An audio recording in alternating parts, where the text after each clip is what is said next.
Now we come to Reformed Epistemology in this series where we're looking at Alvin Plantinga's Epistemology. Reformed Epistemology is a tradition in contemporary epistemology that draws from Reformation theology. John Calvin, if you had to name just one character, it does epistemology in the model of contemporary analytic philosophy, but draws some of its principles from Reformation theology. Alvin Plantinga and Nicholas Wolterstorff are central characters in the tradition, and they edited this book in the 1980s, and they each wrote portions of it. Now, here in this video, and possibly several others, we're going to be looking at Plantinga's chapter, Reason and Belief in God. Now, here we are on page 39, and Plantinga says, but of course the crucial question here is this: why does the objector think these things? Why does he think there is a prima facie obligation to try not to believe in God without evidence? Or why does he think that to do so is to be in a deplorable condition? Now let's stop here and explain what objector he's talking about. He's talking about someone who objects to belief in God without evidence. Now, such an objector might actually believe in God, or he might not. Plantinga is talking about people who have the common presumption that you should not believe in God unless you have convincing evidence that God exists. Some people say, you should not believe in God without convincing evidence. And then they say, well, here's the evidence. You should believe in God. And others go a different direction. They say, you should not believe in God without convincing evidence. Here's why I don't think we have convincing evidence. So they go the other way and do not believe in God. Plantinga says, both of these people are objecting on the basis of their shared common premise to belief in God without evidence. And their shared common premise is that it's irresponsible to believe in God without evidence. And Plantinga says, why do they think this? Why is there a first-glance obligation to try not to believe in God without evidence? What is so deplorable about believing in God without evidence? Continuing, why is it not permissible and quite satisfactory to believe in God without any evidence, proof, or argument at all?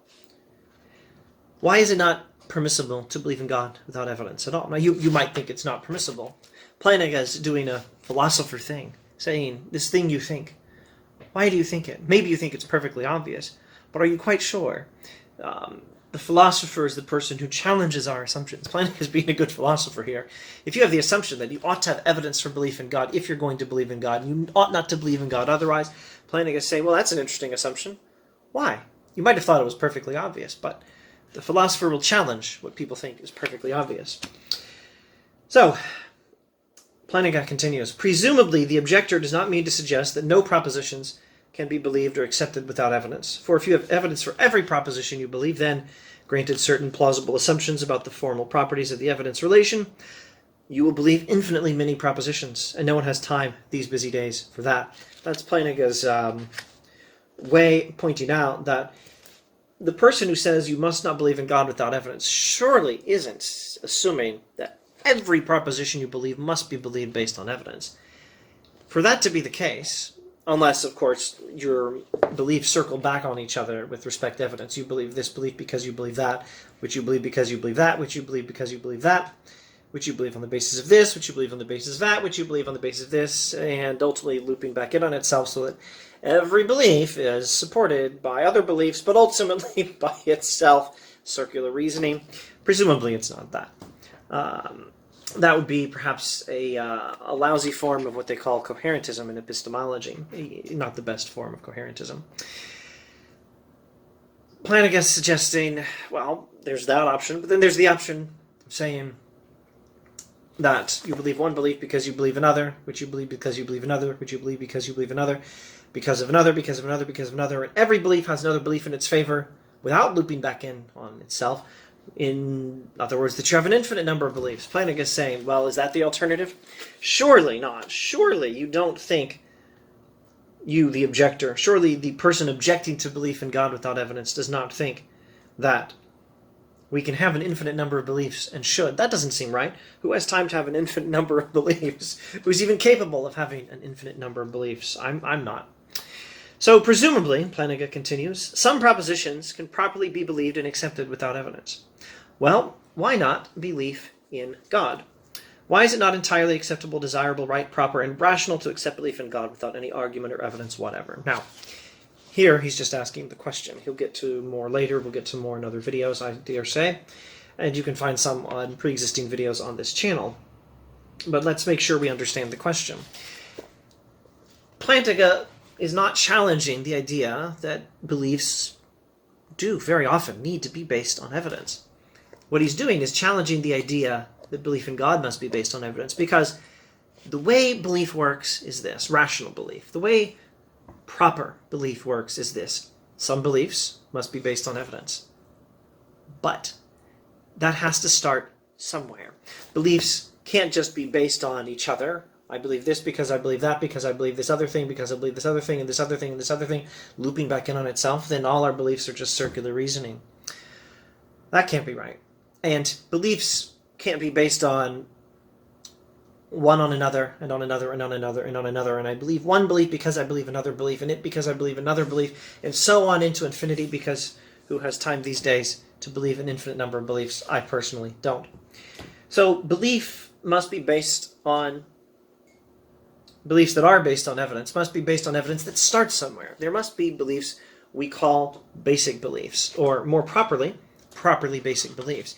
Plantinga is touting a version of foundationalism here. Foundationalism is the view that there is a place where evidence begins. There are certain beliefs that are themselves the source of warrant or evidence or justification for other beliefs, and which themselves have some warrant or justification independently of other beliefs. They can serve as evidence for other beliefs because they have some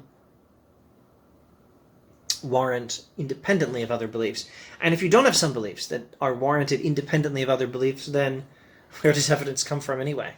It can't be from an infinite number of beliefs. That's not even mentally possible. And, well, it can't just be circling back in on itself. Then all our allegedly rational beliefs would be circular reasoning. So there must be a starting point for knowledge.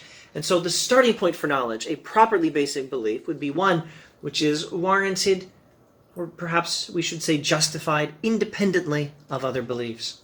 Well, what are these beliefs that are properly basic in the structure of knowledge? The beliefs on which we base other beliefs. The traditional illustration, in keeping with the term foundationalism, would go along these lines. You have a basic belief. And on the basis of that belief, you believe something else. And on the basis of that, you might believe something else, and you might believe something else on the basis of that, and so on. But knowledge has a foundation. It starts somewhere. Exactly what are these foundational beliefs? What is the criterion for saying that a belief is properly warranted without evidence, such that it can be the foundation for other knowledge? There are various questions about foundationalism. Plantinga, though, is saying, well, there must be some kind of a foundation for knowledge. There must be such a thing as a belief which is warranted independently of other beliefs. And so not every belief has to be believed on the basis of evidence. So the objector thinks some things can be believed without evidence, presumably, for example, to name an extremely simple one, I exist. To name some other ones of the sort he will normally use, and we'll probably come to it eventually in this series, things he'll normally use in the Reformed Epistemology stage, his writings in the 1980s in particular. My memory beliefs. I remember drinking some green tea earlier. I remember donating blood earlier today. I remember eating some peanuts earlier. I remember these things.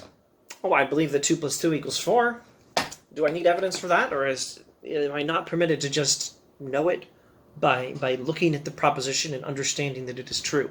Truths of reason in mathematics, memory beliefs, perceptual beliefs. I believe there is a purple book in front of me.